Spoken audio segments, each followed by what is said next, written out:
మనకు ప్రయోజనమైనవి మనతో పాటు పైకి వచ్చే కొన్ని విషయాలు ఎంతో ప్రయత్నిస్తున్నాం. ప్రయత్నంలో భాగంగా ఈరోజు కొన్ని విషయాలు నుంచి ప్రయత్నం చేద్దాం. ఎందుకంటే మనిషి పుట్టిన తర్వాత ఈ జగత్తు ఒక పాఠశాల లాంటిదండి. ఈ ప్రకృతి మనకు ఒక పాఠశాల లాంటి.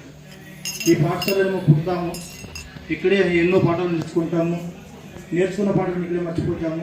చిట్టుకి పట్టుకోవడానికి కష్టపడతాము. ఒక పెద్ద పాఠశాల మనకి ప్రకృతి. చూడండి, పుట్టినప్పుడు ఏం తీసుకురాం, మనం ఏది నేర్చుకోమం, ఏది తీసుకురాము, అన్నీ ఇక్కడే సంపాదించుకుంటాం, అన్నీ ఇక్కడే వదిలేసిపోతాం. ఒక పెద్ద పాఠశాల మనకి. మరి పుణ్యము ఇది చెడు చేస్తే దానివల్ల పాపం రెండే మిగులుతాయి.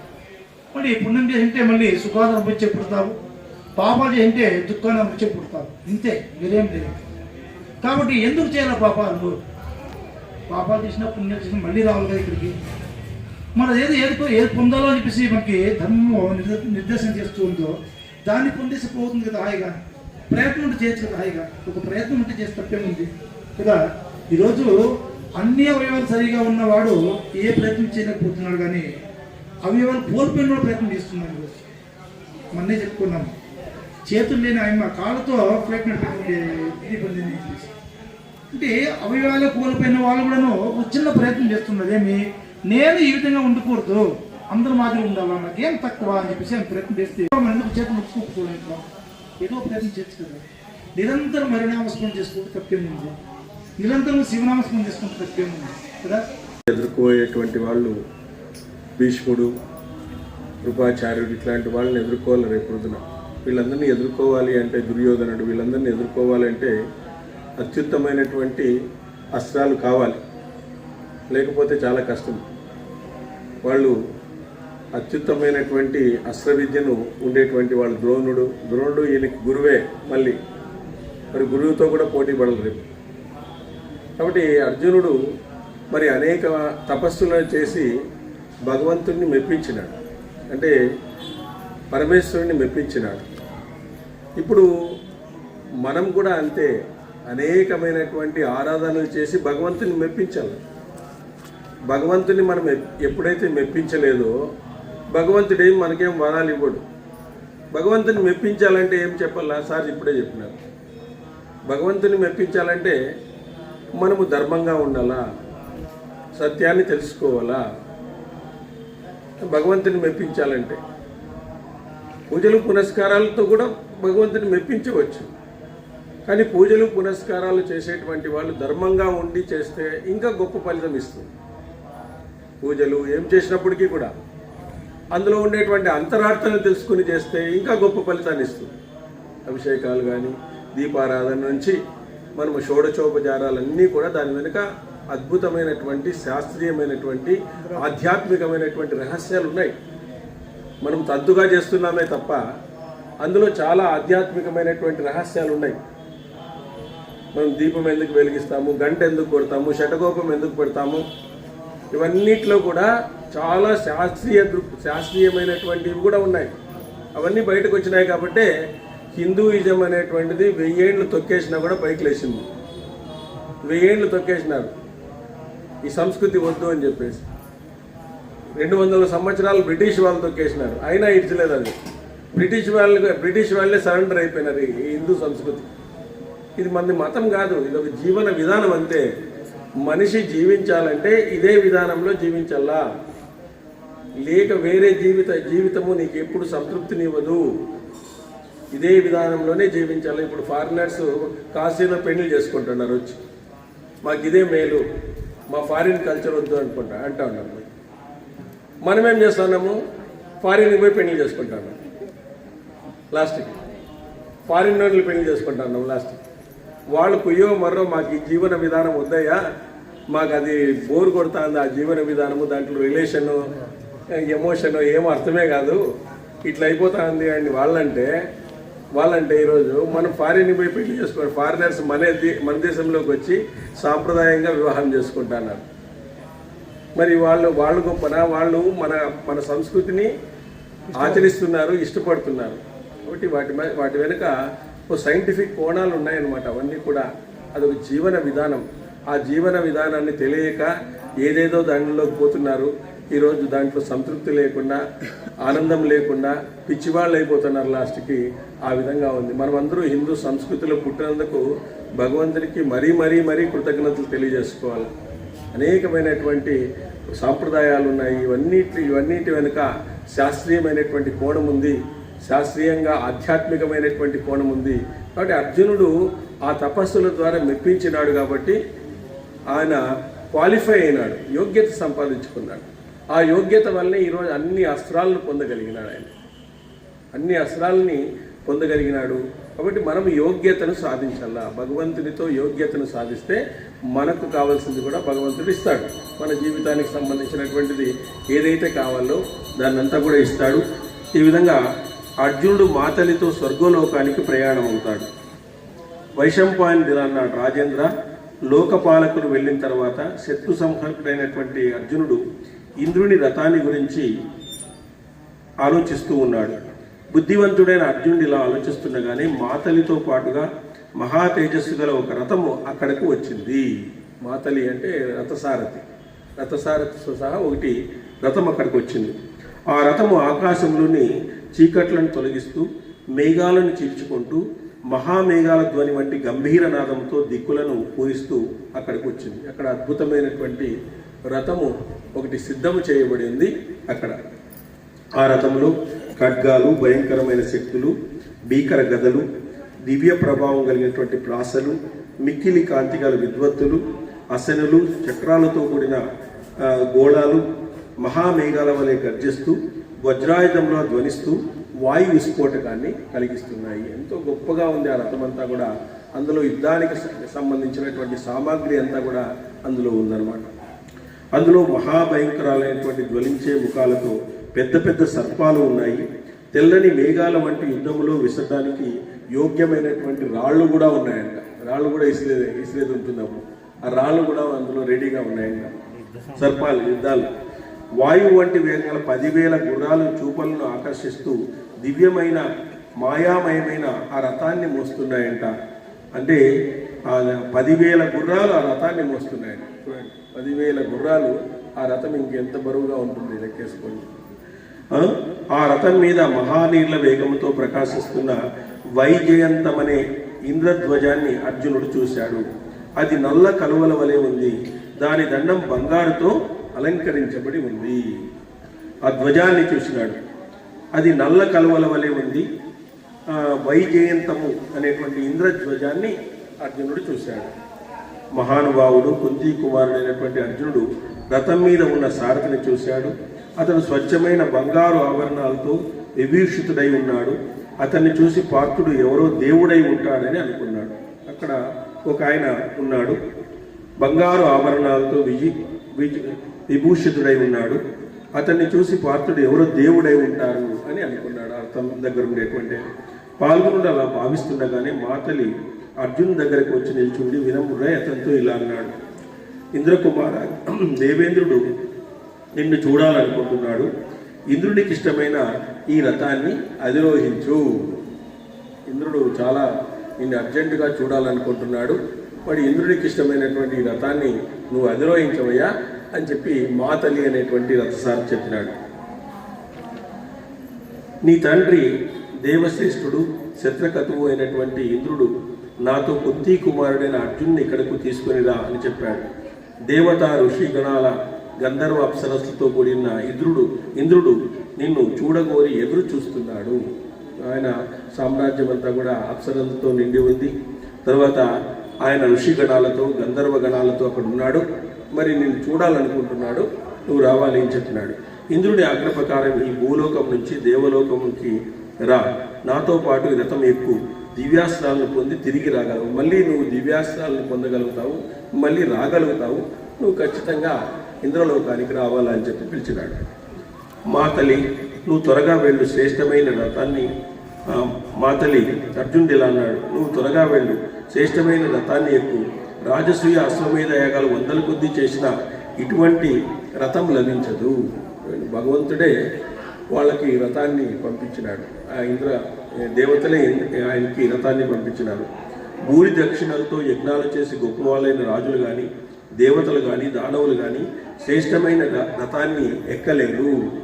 ఎవరు కూడా పెద్ద పెద్ద దేవతలు కానీ, దానవులు కానీ, గొప్ప రాజులు కానీ, గొప్ప తపస్సులు చేసినటువంటి వారు కానీ ఈ రథాన్ని అధిరోహించలేరు. అంటే ఇక్కడ దేవతలను కూడా ఉన్నారు. దేవతలు కూడా దేవతలు కానీ, దానవులు కానీ ఇక తపస్సు తప్పించని దివ్యమైన ఈ రథాన్ని చూడడానికి కానీ, తాకడానికి కానీ సమర్థుడు కాదు. ఇక ఎక్కడం గురించి చెప్పడం ఎందుకు? సత్పురుషులు ఈ రథాన్ని ఎక్కి గుర్రాలను స్థిరంగా నిలిపి ఉంచి పుణ్యాత్ముడు సన్మార్గంలో ప్రవేశించినట్లుగా నీ వెనుక నేను రథాన్ని ఎక్కుతాను అని చెప్పినాడనమాట అర్జునుడు. అప్పుడు వైశంపాయన జనమేజయ అర్జున్ని ఆ మాటలు విని ఇంద్రతారతైన మాతలి శీఘ్రంగా రథం ఎక్కాడు. ఆ గుర్రాలను కళ్యాణతో నియంత్రించినాడు. ఆ తర్వాత అర్జునుడు ప్రసన్న మనస్కుడై గంగా ప్రవాహంలో స్నానం చేసి పవిత్రుడై యథావిధంగా జపించదగినటువంటి మంత్రాన్ని జపించినాడు. అటుపై యథోచితంగా యథావిధిగా పితృదేవతలకు తర్పణాలు వేసి విశాలమైన హిమాలయాన్ని అనుమతికై ఇలా సెలవు అడిగినాడు. హిమాలయాల యొక్క పర్మిషన్ కూడా తీసుకున్నాడంట. గిరిజ, నువ్వు సత్పురుషులకు పవిత్రమైన నడవడిక గల మునులకు పుణ్యకర్మలు చేసి స్వర్గ మార్గాన్ని కోరుకునే మహేష్లకు ఎప్పుడూ ఆశ్రయమై ఉన్నావు. హిమాలయాలంటే ఏమి? అక్కడ తపస్సు చేసి ఎంతోమంది గొప్పవాళ్ళైనటువంటి వాళ్ళు మహర్షులు ఉన్నారు. సత్పురుష మార్గాన్ని అనుసరించినటువంటి వాళ్ళందరూ ఉన్నారు. మరి అట్లాంటి పర్వతం యొక్క ఒకసారి నమస్కరించినాడు. శైలరాజా, నీ అనుగ్రహం వల్ల బ్రాహ్మణ క్షత్రియ వైశ్యులు ఎల్లప్పుడూ స్వర్గాన్ని పొంది బాధరహితులై దేవతలతో సంచరిస్తున్నారు. మరి ఈ హిమాలయాల్లో ఎంతోమంది తపస్సులు చేసి గొప్ప లోకాలను సాధించినారు. ఆదిరాజ, మహాశైల, మునిశ్రయ, తీర్థ విభూషణ, హిమాలయ, నీ శిఖరం మీద నేను సుఖంగా ఉన్నాను. ఇక్కడి నుంచి వెళుతున్నాను, నీ అనుమతి కోరుతున్నాను. ఇక్కడి నుంచి నేను వెళ్తున్నానయ్యా, నీ అనుమతి ఇవ్వు నాకు కూడా అని చెప్పేసి అడిగినాడు. నీ యొక్క సానువులు, పొదలను, నదులను, వాగులను, పవిత్రమైన తీర్థాలను చాలాసార్లు నేను చూశాను. ఆయన ఎప్పుడు దండయాత్ర చేసినప్పుడు, రాజసూయాగం చేసినప్పుడు అనేక దండయాత్రలు చేశాడు. అప్పుడు అనేక సార్లు హిమాలయాల్ని సందర్శించినాడు ఆయన. ఆ విధంగా మంచి సువాసన గల పళ్ళను తిన్నాను. శరీరం నుంచి వెలువడే పరిమళ భరితమైనటువంటి అమృతం వల్లే ఆస్వాదయోగ్యాలైన నిరర్థన జలాలను తాగినాను. నగరాజా, ప్రభు శిశువు తండ్రి ఒడిలో సుఖంగా ఉన్నట్లుగా నీ పర్వత సానువుల ఒడిలో నేను ఆనందంగా ఉన్నాను. హిమాలయాలంటే అనేక మంది దేవతలు కొలువైనటువంటి వారు, అనేక మంది మునులు తపస్సు చేస్తున్నటువంటి వారు, ఇప్పటికీ అనేక మంది మునులు ఉండేటువంటి ప్రాంతం కూడా హిమాలయాలు అని చెప్తారు మనం చూస్తే. అదేవిధంగా ఈ విధంగా పలికి శైలరాజు వద్ద సెలవు తీసుకుని శత్రురాశకుడైన ఇంద్రుడు సూర్యునిలా ఆ రథాన్ని ప్రకాశింపజేస్తూ అధిరోహించినాడు. మాతలు ఎక్కిన తర్వాత ఈ హిమాలయ పర్వతాలకి ఆయన నమస్కరించి హిమాలయ పర్వతం యొక్క ఔన్నత్యాన్ని పొగుడుతూ ఎంతోమంది దేవతలకు, ఎంతోమంది ఋషులకు మంచి మార్గాన్ని నేర్పించినటువంటి వాడిని, నీ మీద ఉండేటువంటి అనేకమైనటువంటి పండ్లను, నీళ్లను నేనంతా కూడా తాగాను అని చెప్పేసి ఆ విధంగా చెప్పినాడు. పరమ బుద్ధివంతుడైనటువంటి అర్జునుడు ఆనందించి అద్భుతంగా ప్రయాణిస్తూ సూర్యునిలాగా ప్రకాశిస్తూ ఆ దివ్యమైన రథం మీద క్రమక్రమంగా ధర్మాత్ములైన మానవుల దృష్టిపదం నుంచి పైకి వెళ్ళసాగినాడు. ఆకాశ మార్గంలో అతను వేల కొద్ది అద్భుత విమానాలను చూసినాడు. అక్కడ సూర్యుడు కానీ, చంద్రుడు కానీ, అగ్ని కానీ ప్రకాశించడం లేదు. అక్కడ స్వర్గలోక నివాసులంతా తమ పుణ్యం వల్ల పొందిన కాంతితో ప్రకాశిస్తున్నారు. ఎందుకంటే పుణ్యం వల్ల మనకు స్వర్గలోకం అనేటువంటిది వస్తుంది. వాళ్ళు కాంతివంతంగా ఉండడం అనేటువంటి చూస్తున్నారు. అక్కడ ఉండే నివాసులంతా కూడా తారల రూపంలో ప్రకాశిస్తున్న పెద్దవైనప్పటి దూరంగా ఉండడం వల్ల దీపంగా చిన్నవిగా కనిపిస్తున్నాయి. వాటన్నిటిని అర్జునుడు చూసినాడు. యుద్ధములో మరణించిన వీరులు, సిద్ధులైన రాజశ్రుషులు స్వర్గలోకాన్ని పొంది వారి వారి పుణ్యలబ్ధమైన తేజస్సుతో వారి వారి స్థానాల్లో ప్రకాశిస్తున్నారు. ఎంతోమంది మరి స్వర్గాన్ని చేరుకున్నారు. భగవంతుని మెప్పించడము, భగవంతుని తపస్సులు చేయడము, భగవంతుని నామస్మరణ ద్వారా తర్వాత ధర్మం కోసము పోరాడినటువంటి వీరులు ఉన్నారు. వారందరూ కూడా వారు సిద్ధులైనటువంటి వాళ్ళు, రాజఋషులు, వీళ్ళందరూ కూడా స్వర్గానికి వెళ్తారు. ఎవరైతే ధర్మం కోసం పోరాడతారో వాళ్ళందరూ కూడా స్వర్గానికి స్వర్గం మెట్లను ఎక్కుతారు. ధర్మరాజు ఎక్కినట్లుగా స్వర్గం మెట్లు ఎక్కినట్లుగా వాళ్ళందరూ కూడా ధర్మ మార్గంలో ఉండేటువంటి వాళ్ళందరికీ కూడా స్వర్గం అనేటువంటిది లభిస్తుంది అనేటువంటిది. ఈ తపస్సుల చేత స్వర్గాన్ని జయించిన అనేక సమూహాలు అక్కడికి వెళ్ళినాయి. సూర్యునిలా ప్రకాశిస్తున్న వేల కొద్ది గంధర్వులు, యక్షులు, ఋషులు, అప్సరసుల సమూహాలు అక్కడున్నాయి. స్వయం ప్రకాశమైన లోకాలను చూసి అర్జునుడు ఆశ్చర్యపోయినాడంటే అక్కడంతా చూసినటువంటి దృశ్యాలను చూసి ఇంత గొప్పగా ఉంటుంది ఆ స్వర్గము, ఇంత గొప్ప వాళ్ళు ఉంటారా ఇక్కడంతా కూడా అని చెప్పేసి ఆయన ఒక్కసారిగా ఆశ్చర్యానికి గురి అయినాడంట. అప్పుడు అర్జునుడు వారిని గురించి మాటల్ని అడిగాడు. అతడు కూడా ప్రీతితో ఇలా అన్నాడు, పార్థ, పుణ్యాత్ములైన వీరంతా వారి వారి స్థానాల్లో ఉండి భూలోకంలో తారల రూపంలో కనబడుతున్నారు. తర్వాత అర్జునుడు స్వర్గద్వారంలో ఉన్న అందమైన జలశీలమైన గజరాజును ఐరావతాన్ని చూసినాడు. అక్కడ మాతల్ని అడిగినాడు, ఏమయ్యా వీళ్ళందరూ కూడా ఇంత గొప్పవాళ్ళుగా ఉన్నారు, ఏమిటి విశేషాలు అని చెప్పేసి అడిగినాడు. అదేవిధంగా 4 దంతాలతో శిఖరాలతో విరాజిల్లుతున్న కైలాస పర్వతంలా ఉందంట అంతా కూడా. ఏది? ఐరావతం.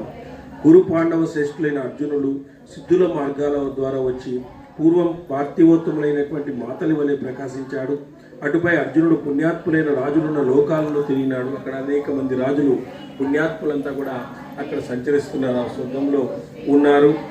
ఆ విధంగా స్వర్గలోకంలో మహాయశస్వైన అర్జునుడు తిరుగుతూ ఇంద్రుని పట్టణమైనటువంటి అమరావతిని చూశాడు. ఈ విధంగా అక్కడంతా చూసుకుంటూ వెళ్ళి లాస్ట్కి అమరావతికి వెళ్ళాడు. శైల వైశంపాయనుడు ఇలా అన్నాడు, జయమే జయ సిద్ధచారణుల చేత. ఎందుకంటే అర్జునునికి అనేకమైనటువంటి అస్త్రాలు లభించినాయి.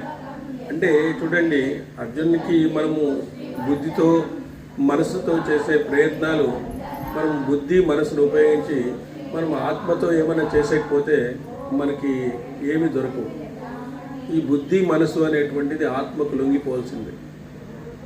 ఆత్మకు లొంగనంత వరకు మనకు జ్ఞానం లభించదు. మరి అర్జునుడు ఏం చేసినాడు? తన బుద్ధితో తన యొక్క మనస్సుతో పోరాడినాడు. కిరాత తపస్సుతో ఆయన పోరాడినాడు. పోరాడిన తర్వాత ఆయన తెలుసుకున్నాడు, కిరాతకుడే పరమేశ్వరుడు అని తెలుసుకున్నాడు. కాబట్టి ఆత్మ జ్ఞానాన్ని మించినటువంటి జ్ఞానం లేదు. మనం ఎండ్ ఆఫ్ ది స్పిరిచువాలిటీ అంటే మనం ఎండ్ ఆఫ్ ఆధ్యాత్మిక విద్య యొక్క చివరి దశ ఏమిటంటే ఆత్మజ్ఞానాన్ని సంపాదించడమే. కాబట్టి మనస్సుతో మనం ఎంత పోరాడినా కూడా మనం బుద్ధితో ఎంత పోరాడినా కూడా భగవంతుని తెలుసుకోలేము. భగవంతుని ఎప్పుడు తెలుసుకోగలుగుతామంటే ఆత్మజ్ఞానం ఉన్నప్పుడే భగవంతుని యొక్క స్వరూపం తెలుస్తుంది. కానీ భగవంతుని స్వరూపము తెలుసుకోవాలి. మనం మానవుడిగా పుట్టిన తర్వాత భగవంతుని యొక్క స్వరూపాన్ని మనం తెలుసుకోకపోతే మన జన్మ వేస్ట్. చెప్పండి, మనం భౌతిక సుఖాల కోసము పరిగెడుతూ ఏ విధంగా అనేక రకాలైనటువంటి బంధాలతో ఇరుక్కుంటూ భగవంతునితో ఉండేటువంటి అనుబంధాన్ని మనము పెంచుకోలేకుండా పోయినామనుకోండి. ఇప్పుడు అర్జునుడు అర్హత సాధించినాడంటే ఏమి? ఆత్మజ్ఞానం లభించింది. ఆత్మజ్ఞానం లభించడం వల్లే భగవంతుడు సంతుష్టుడైనాడు. భగవంతుడు సంతుష్టుడు కావడం వల్లే అనేకమైనటువంటి అస్త్రాలు అతనికి లభించినాయి. మరి మనకు కూడా అస్త్రాలు లభిస్తాయి. భగవంతుడు సంతుష్టుడైతాడు ఎప్పుడు? జ్ఞానం కోసం మనము ఎప్పుడు కూడా ఆరులు చాచాలి. జ్ఞానం కోసం మనం ఎప్పుడు కూడా జ్ఞానం కోసము పరిగెత్తాల. ఆ జ్ఞానం మనకు రావాలా? ఇప్పుడు మనము చూడండి, జ్ఞానం అంటే ఎట్లుంటుంది అని చెప్తాను నేను. జ్ఞానం అంటే ఇప్పుడు మనం ఏం చేస్తాము? సుఖాలు కోరుకుంటాం. జ్ఞానం అంటే ఏమిటంటే మనం సుఖాలు కోరుకోవడం వల్ల ఏమొస్తుంది మనకి? ఏమొస్తుంది? సౌకర్యాలు ఎక్కువైపోతే ఏమొస్తుంది? రోగాలు వస్తాయి. ఇప్పుడు చాలామంది హాస్పిటల్లో ఉండేవాళ్ళు సుఖాలతో ఉండేవాళ్ళు, కష్టపడి పనిచేసే వాళ్ళు ఎవరు లేరు. కట్లు కొట్టే వాళ్ళు ఎవరన్నా ఉన్నారా హాస్పిటల్లో? ఎవరు లేరు. కుండలు చేసేవాళ్ళు ఎవరన్నా ఉన్నారా? ఎవరు లేరు. పని చేసేవాళ్ళు ఎవరు లేరు. మరి నువ్వు సుఖాన్ని కోరుకోవడం వల్ల పుణ్యం కూడా తగ్గిపోతుంది. సుఖాన్ని వచ్చినప్పుడు సుఖాన్ని ఎంత అనుభవించాలో అంతే అనుభవించాలి.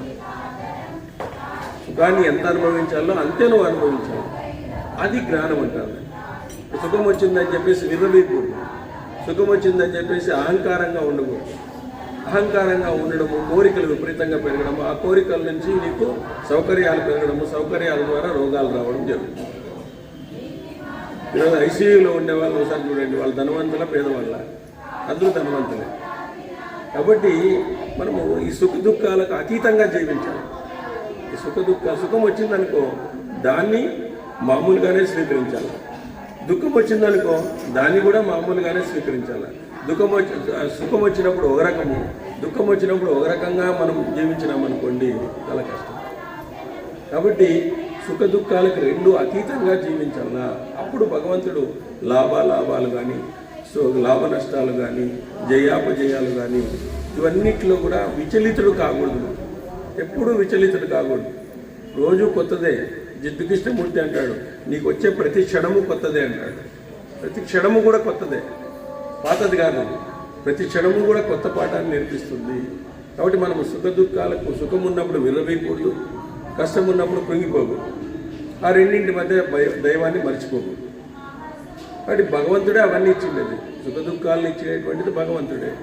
సో భగవంతుడు ఇచ్చినప్పుడు ఆ భగవత్ అర్పణగా మనము చేసి వాడిని జీవించాలి. అదే జ్ఞానం అనమాట.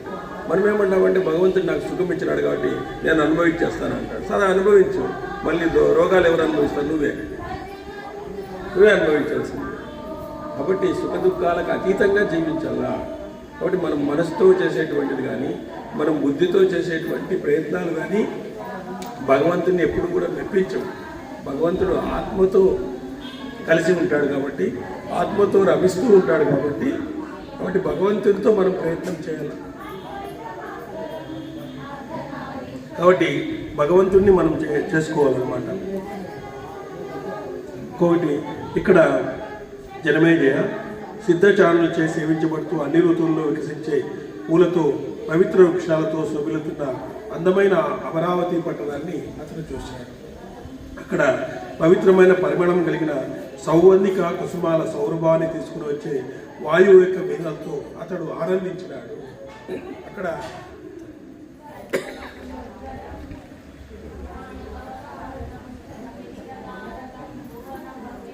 అక్కడ పవిత్రమైన పరిమళం కలిగిన సౌగంధిక కుసుమాల సౌరభాన్ని దివ్య కుసుమాలతో ఆహ్వానిస్తున్నట్టుగా ఉన్న వృక్షాలతో శోభిస్తూ అప్సరయో గణాలచే సేవించబడుతున్న దివ్యమైన సుందర వనాన్ని చూస్తున్నాడు. తపస్సు చేయనివాడు, అహితాకులు కానివారు, యుద్ధంలో వెన్ను చూపిన వారు ఈ పుణ్యలోకాన్ని చూడలేదు. చూడండి, తపస్సు చేయనివారు, అహితాకులు కానివారు, యుద్ధంలో వెన్ను చూపిన వారు ఈ పుణ్యలోకాన్ని చేరలేదు. యజ్ఞాలు చేయనివారు, వ్రతాలు చేయనివారు, వేదాధ్యయనం చేయనివారు, వేదాధ్యయనం చేయనివారు, తీర్థాలతో స్నానం చేయనివారు, యజ్ఞ దానాలను చేయనివారు స్వర్గలోకాన్ని చూడలేరు. ఎంత నీట్గా ఇచ్చినాడు. యజ్ఞాలు చేయనివారు, వ్రతాలను చేయనివారు, వేద అధ్యయనం చేయనివారు, తీర్థాల్లో స్నానం చేయనివారు, యజ్ఞ దానాలను చేయనివారు, వీళ్ళందరూ కూడా మనము స్వర్గలోకాన్ని చూడలేరు. యజ్ఞాలను పాడు చేసే నీచుడు, మద్యపానం చేసేవారు, గురుతల్పగతులు, మాంసాహారులు, దుర్మార్గులు, పుణ్యాత్ములు లోకమును స్వర్గాన్ని చూడలేరు. నీకేది మాంసాహారులు కూడా, మాంసం తినే వాళ్ళు కూడా స్వర్గాన్ని చూడలేరు. ఎంత నీట్గా వచ్చింది, కరెక్ట్గా వచ్చింది మహాభారతంలో. ద్రవ్యం చేత యజ్ఞ స్వరూపం కాబట్టి అన్ని వైపులా దివ్య సంగీత నాదముతో ప్రతిధ్వనిస్తున్న ఆ దివ్యమైన సుందరవనాన్ని చూస్తూ మహాబాహువైన అర్జునుడు ఇంద్రునికి ప్రీతిపరమైన అమరావతిలోకి ప్రవేశించినాడు. ఇట్లా అమరావతిలోకి ప్రవేశించినాడు. అక్కడ స్వేచ్ఛాగమనం గల దేవతల విమానాలు వేల కొద్ది ఉన్నాయి. కొన్ని వేల విమానాలు స్థిరంగా నిలిచి ఉన్నాయి. కొన్ని వేల విమానాలు అటు ఇటు తిరుగుతున్నాయి. వాటన్నిటిని అర్జునుడు చూసినాడు. గంధర్వులు, అప్సరసలు అతన్ని స్తుతిస్తున్నారు. పూల సుగంధాలతో నిండిన పవిత్రమైన వాయువులు మెల్లగా వేస్తున్నాయి. తర్వాత గంధర్వ సిద్ధ మహర్షులతో కూడి దేవతలు ఆనందించి అనాయాసంగా కర్మాచరణం చేసే పార్థుని పూజించినారు. వాళ్ళందరూ కూడా పార్థుని కూడా పూజించినారు. వారి ఆశీర్వాదములచే ప్రశంసించబడిన అర్జునుడు సురవీధి అనే పేరుతో ప్రసిద్ధి చెందిన విశాలమైన నక్షత్ర మార్గంలో ప్రవేశించినాడు. దివ్య వాద్య ధ్వనులను, శంఖ దుందుబులను, ధ్వనులను వింటూ ఇంద్రుని ఆజ్ఞతో అంతటా ప్రశంసలు అందుకుంటూ ఆ మార్గంలో ఉన్నాడు. నక్షత్ర మార్గంలో ఉన్నాడు. అక్కడ ఉండేటువంటి దేవతలందరూ కూడా అతన్ని ప్రశంసిస్తూ ఉన్నారు అర్జునుడు. అక్కడ సాధ్యులు, విశ్వే దేవతలు, మద్గణాలు, అశ్విని కుమారులు, ఆదిత్యులు, వసువులు, రుద్రులు, పరిశుద్ధమైన బ్రహ్మఋషులు, రాజఋషులు, దిలీపాది రాజులు, తుంగురుడు, నారదులు, అందరూ కూడా గంధర్వులు, అందరూ కూడా వీణలు వాయిస్తూ సంగీతము చేస్తున్నారంటే, అందరూ నక్షత్ర మార్గంలో ఉన్నారంటే వాళ్ళందరూ కూడా. పార్థుడు శ్రేష్టమైన ఆ రథం నుంచి దిగి తన తండ్రి పాకశాసనుడైనటువంటి దేవేంద్రునికి సాక్షాత్తుగా దర్శించినాడు. దేవేంద్రుడి శిరస్సుపై అందమైన బంగారు దండంతో తెల్లని గొడుగు శోభిల్లుతూ ఉంది. అతనికి ఇరువైపులా దివ్య సుగంధాలతో కూడిన విసనకరలు వీస్తున్నారు. విశ్వావసువు ఉన్న గంధర్వులు అతన్ని ప్రశంసాపూర్వకంగా అభివాదాలతో స్తుతిస్తున్నారు. శ్రేష్టమైన బ్రహ్మఋషులు ఋక్, యజుర్, సామవేదాల మంత్రాలతో ఇంద్రుడిని స్తుతిస్తున్నారు. అంటే ఇంద్రుడు అంటే అమరావతికి అధిపతి. ఆయన అందరూ ఆయన క్రింద ఉండాల్సిందే. దేవతలందరికీ కూడా ఆయన రాజు. అందరూ కూడా ఆయన దగ్గర ఉండాల్సిందే. ఆయన స్తుతిస్తూ ఉండాలా. అనేక మంది అక్కడ ఆయన స్తుతిస్తూ ఉన్నారు. ఆ విధంగా బలవంతుడైనటువంటి అర్జునుడు దేవేంద్రుడిని సమీపించి అతని పాదాలకు శిరస్సుతో అభినందనం చేసినాడు. దేవేంద్రుడు బలసిన గుండ్రని బాహువులతో అతన్ని హృదయానికి అత్తుకున్నాడు. అర్జున్ని హృదయానికి అడ్డుకున్నాడు. అనంతరం ఇంద్రుడు అర్జునుడు చేయి పట్టుకుని దేవఋషి గణాలచే సేవించబడే పవిత్రమైన తన సింహాసనం దగ్గర కూర్చొన్నబెట్టుకున్నాడు. తన సింహాసనం దగ్గరే కూర్చొన్నబెట్టుకున్నాడు. శత్రువీరులను సంహరించే దేవేంద్రుడు వినయంతో తలవంచుకున్న అర్జునుడి శిరస్సును అంగీకరించి తన ఒడిలో కూర్చోబెట్టుకున్నాడు. తన ఒడిలోనే కూర్చోబెట్టుకున్నాడు. సహస్రాక్షుని ఆదేశానుసారం ఇంద్ర సింహాసనం మీద కూర్చున్న అర్జునుడు రెండవ ఇంద్రునిలా ప్రకాశిస్తున్నాడు. మరి రెండవ ఇంద్రుడు అయిపోయినాడు ఆయన. ఆ తర్వాత మృత శత్రువు ఇంద్రుడు పుణ్యమగు పరిమళం గల తన చేతితో ప్రేమగా స్వాంతన చేస్తూ అర్జునుని శుభ్రమైన ముఖాన్ని సృజించినాడు. శుభ్రమైన ముఖాన్ని కూడా ఇట్లా ఒకసారి పట్టుకొని నిమిరినాడు అనమాట. వింటి నారి బాణాలు రాపిడిచే కఠినాత్ములైన బంగారు స్తంభాలు దీనాలయ అందమైన అర్జునుడి భుజాలను ఇంద్రుడు మెల్లగా తన చేతితో తాకినాడు. వజ్రాయుధాన్ని పట్టుకోవడం చేత మచ్చబడిన కుడి చేతితో ఇంద్రుడు అర్జునుని బాహులు మెల్లగా మాటిమాటికి స్వాంతనంగా సృజించినాడు. మెల్లిమెల్లిగా అతని శరీరాన్ని సృజిస్తూ ఉన్నాడు. 1000 కన్నులు గల ఇంద్రుడు ఆనందంతో వికసించిన కన్నులతో నిద్రను జయించిన అర్జునుని గర్వంగా చూసుకున్నాడు. 1000 కళ్ళతో చూసిన అతన్ని తృప్తి కలగలేదండి. అతన్ని మాటిమాటికి అర్జునుని చూస్తున్నాడంట. అంటే అంత అందంగా ఉన్నాడు అర్జునుడు. వాళ్ళు దేవతలే ఉన్నట్లుగా, దేవతలే కదా వాళ్ళు ఆ విధంగా ఉండేది. దేవతలే వాళ్ళు ఇంద్రుని యొక్క స్వరూపమే కదా.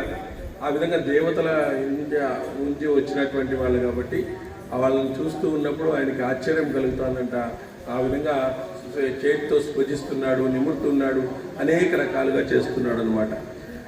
చతుర్దశి రోజున ఉదయించిన సూర్యచంద్రులు ఆకాశానికి శోభ కలిగినట్లుగా ఒకే ఆసనంలో కూర్చున్న అర్జున దేవేంద్రులు దేవసభకు శోభను తెచ్చుకున్నారు. వాళ్ళిద్దరూ కూర్చొని ఉంటే సూర్యుడు చంద్రుడు కలిసి ఉన్నారేమో, కలిసి వస్తే ఎలా ఉంటుందో అలా ఉందంట అక్కడంతా కూడా. ఆ సమయంలో సామగానంతో కుశలైన తుంబురుడు ఉన్న గంధర్వ శ్రేష్ఠులు అత్యంత మధురస్వరంతో స్వానులతో గానం చేశారు.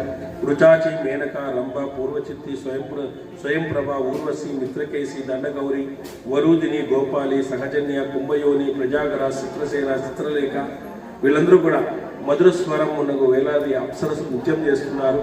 పద్మలోచనులు అయినటువంటి అప్సరసులు సిద్ధుల మనసుల ప్రసన్నం చేసుకోవడంలో లగ్నమైనారు. వాళ్ళు విశాలమైన కంటి తుంబాలతో కంపించే వయోధరాలతో కటాక్ష హావ భావ మనోబుద్ధులను ఆకర్షిస్తూ వాళ్ళు అర్జున్ని ఆకర్షించాలని, అర్జునుడు మమ్మల్ని పొగడాలని వాళ్ళంతా కూడా నృత్యం చేస్తున్నారంట. జనమేజయ అటు తర్వాత దేవేంద్రుని అభిప్రాయాన్ని తీసుకుని దేవ గంధర్వులు ఉత్తమమైన అర్ఘ్యాన్ని తీసుకుని అర్జున్ని యథాచితంగా పూజించినారు. అర్జునుడు పాద్యాన్ని ఆచమనాన్ని ఇచ్చి వారు ఇంద్ర సభలోకి తీసుకుని వచ్చినారు. ఈ విధంగా దేవగణాలచే పూజించబడిన అర్జునుడు జయశీలుడైన తండ్రి భవనముతో ప్రయోగ సంహార సహితంగా మహా అస్త్రాలను అభ్యసిస్తూ నివసించినాడు. అక్కడే చాలా కాలం పాటు ఈ అస్త్రాలు ఏవేవైతే ఉన్నాయో ఆ అస్త్రాలన్నింటినీ కూడా అతను అభ్యసిస్తూ అక్కడే నివసించినాడు. సాక్షాత్తు ఇంద్రుని చేతి మీదుగా అతనికి ప్రియమైన దుస్సాహసమైన వజ్రాస్త్రాన్ని గ్రహించినాడు. ఆశలనే అస్త్రాలను గ్రహించినాడు. వాటిని ప్రయోగిస్తే మహానదం చేసే మేఘాలు ఆకాశంలో ఆవరిస్తాయండి. వాటిని ప్రయోగిస్తే మొత్తం ఆకాశం అంతా కూడా మేఘాలు ఆవరించిపోతాయంట. వాటిని చూసి నెమ్మల్ని కూడా నృత్యం చేస్తాయంట. కుంతీనందనుడు పాండుకుమారుడు అయినటువంటి అర్జునుడు ఈ విధంగా అస్త్రాలను గ్రహించి తన సోదరులను తలుచుకున్నాడు. ఇంద్రుని ఆజ్ఞ వల్ల 5 సంవత్సరాలు అక్కడ ఉన్నాడు. ఇంద్రుని ఆజ్ఞ వల్ల 5 సంవత్సరాలు అక్కడ నేర్చుకున్నాడు. చూడండి, అంటే అర్జునుడిలో ఎంత వినయం ఉంది. అతనికి ఎన్నో విద్యలు వచ్చు, అయినప్పటికీ కూడా గొప్ప విద్యలు నేర్చుకోవాలని తపస్సు చేసినాడు. చూడండి, అర్జునుడికి ఏం అవసరం లేదు, కొన్ని విద్యలు ఆయనకు వచ్చు. ఇంద్రుని ద్రోణునితో నేర్చుకున్నాడు, వాడు ద్రోణునితో నేర్చుకుని చాలు కదా అనుకోలేదు. చూడండి, అట్లా ప్రతిదీ కూడా తెలుసుకోవడానికి అతను ప్రయత్నించినాడు. ఏమేమి అస్త్రాలు కావాలా, ఏమేమి చేయాలా, ఈ మహా సంగ్రామంలో నాకు కావలసినటువంటి అస్త్రాలు ఏమిటి, నాకు కావలసినటువంటి దేవతల యొక్క సహకారం ఏమిటి, ఇవన్నీ కూడా ఆలోచించినాడు. అంటే దాన్ని ముందు చూపు అంటారు. అట్లా ప్రతి ఒక్కరూ కూడా మనము ఈ ఆధ్యాత్మిక ప్రపంచంలోకి వచ్చినప్పుడు మనకు దేవతల యొక్క ఆశీర్వాదాలు కావాలి, దేవతల సహకారం కావాలి, దేవతల యొక్క ఆశీస్సులు కావాలి. ఇవన్నీ కావడానికి మనం ప్రతినిత్యము కూడా భగవంతుని స్మరిస్తూనే ఉండాలి. చూడండి, ధర్మరాజుని తలుచుకుంటే ధర్మము వచ్చేస్తుందండి మనం. చూడండి, అర్జునుని తలుచుకుంటే ధైర్యం వచ్చేస్తుంది, భీముని తలుచుకుంటే డైజెషన్ అవుతుందండి, డైజెషన్ బాగా అవుతుంది. అశ్విని కుమారులు అయినటువంటి నకుల సహదేవుని తలుచుకుంటే మనకు వ్యాధులు పోతాయండి. చూడండి, ఇంత గొప్ప రహస్యం ఉంది. అశ్విని కుమారులను తలుచుకుంటే మనకు ఉండే వ్యాధులు కూడా పోతాయండి. బియ్యం తలుచుకుంటే దుస్వప్నాలు దూరం అవుతాయి. అన్నం అరిగేది మనకి ఇదే కదా, అన్నం అరిగేదే ప్రాబ్లం ఇది. కాబట్టి అది భీముని తలుచుకుంటే దుస్వప్నాలు, అన్నం అరిగేది ఇవన్నీ కూడా ఉంటాయి. చూడండి, ఒక పేరు తలుచుకుంటేనే అంత గొప్పవాళ్ళు అయినారు. మన పేరు తలుచుకుంటే ఎవరికి ఏమి కావు, భయాలు అవుతాయి. ఇంకా మన పేర్లు తలుచుకుంటే భయాలు కూడా అవుతాయి కొంతమందికి. ఎందుకప్ప ఈయన పేరు వచ్చింది రాత్రిపూట్లని అని చెప్పేసి అట్లయిపోతుంది. కాబట్టి మనము వాళ్ళ పేర్లు తలుచుకుంటేనే ఎంత గొప్పవాళ్ళు అయినారు వాళ్ళు. అంటే అంత గొప్పవాళ్ళ యొక్క పేర్లను మనం తలుచుకోవాలి. పిడుగుపడినప్పుడు కూడా అర్జున, కిరీటి, పాల్గొన అని తలుచుకుంటాం. తెలుసా మీకు? అర్జున, కిరీటి, పాల్గొన అని పడితే అది వేరే వాళ్ళ మీద పడుతుందండి, మన మీద పడుతుంది, వేరే వాళ్ళ మీద పడుతుందండి. యాక్చువల్గా పెద్దవాళ్ళు చెప్తారు ఇప్పటికి కూడా, పిడుగుపడినప్పుడు మనం అర్జున్ని తలుచుకున్నప్పుడు, పిడుగుపడినప్పుడు అర్జున్ని తలుచుకోండి అని చెప్తారు. అట్లా వాళ్ళ పేర్లను తలుచుకుంటేనే మనం గొప్పవాళ్ళు అవుతాం అన్నమాట. ఆ పేరు మనకు రావాలంటే మనం ఎన్ని జన్మలు ఎత్తాలో కాబట్టి అట్లాంటి వాళ్ళని గురించి మనము ఈ ప్రదోషకాలలో ఈరోజు ఆరుద్ర నక్షత్రంలో మహాశివుని యొక్క 135 సంవత్సరాలకు ఒకసారి వచ్చేటువంటి రోజు అంటే ఈరోజు సోమవారము ఆరుద్ర నక్షత్రం రావడం అనేటువంటిది 135 ఏండ్లకు ఒకసారి వచ్చేటువంటిదంట. ఈరోజు మన శివాలయాలన్నీ క్రిక్కిరిసిపోతున్నాయి. మనం రోజు చేసుకుంటున్నాం, రోజు శివుని యొక్క అనుగ్రహాన్ని పొందుతున్నాం, రోజు అమ్మవారి యొక్క అనుగ్రహాన్ని మనం పొందడానికి ప్రయత్నిస్తున్నాం. కాబట్టి ఇట్లాంటి మంచి విషయాలు మనం విని ఆ మంచి విషయాల ద్వారా మనకు ఆనందాన్ని కలిగించుకుంటున్నాం రోజైనా కూడా. అట్లాంటి శివుని యొక్క గుడిలో, అట్లాంటి అమ్మవారి యొక్క సన్నిధానంలో ఈ ప్రదోష కాలంలో పెద్దలు చెప్పేటువంటి 4 మాటలు, మనకు తెలిసినటువంటి 4 మాటలు మనం చెప్పుకోవడం ద్వారా మనలో ఒక రకమైనటువంటి ఆత్మజ్ఞానం కలిగించడానికి ఇవన్నీ కూడా మనకు ముందుకు వస్తాయి. ఎప్పటికైనా కూడా ఇట్లాంటి వాళ్ళంతా హావభావాలతో మనోబుద్ధుల్ని ఆచరిస్తూ అక్కడ అర్జున్ని కంటపడడానికి వాళ్ళందరూ కూడా ప్రయత్నిస్తున్నారు. యదక్షర పదభ్రష్టం మాత్రాహీనం వ్యర్థమే తత్సర్యం చమ్యతాదేవ నారాయణ నమోస్తుతే.